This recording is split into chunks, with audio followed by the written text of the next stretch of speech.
So in this example, we again have 4 terms, and we're trying to write it in descending order, so we need to find the highest power of x.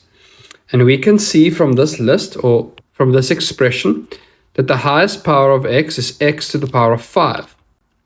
So negative 19x to the power of 5 would be my first term.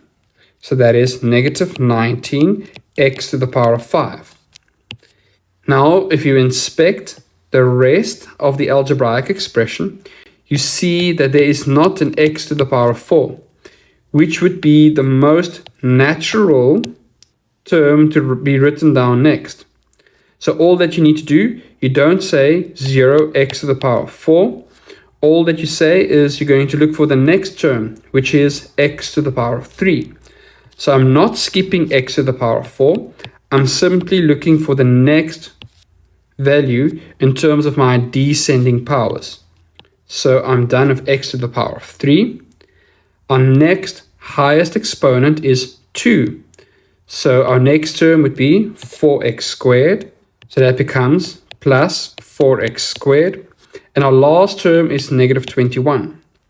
So notice there are 2 gaps here.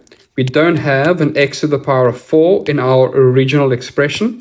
And we don't have anything which is just x, or x to the power of 1 in this expression. So these 4 terms can be written in descending order, starting from x to the power of 5, then 3, then 2, and then the constant value.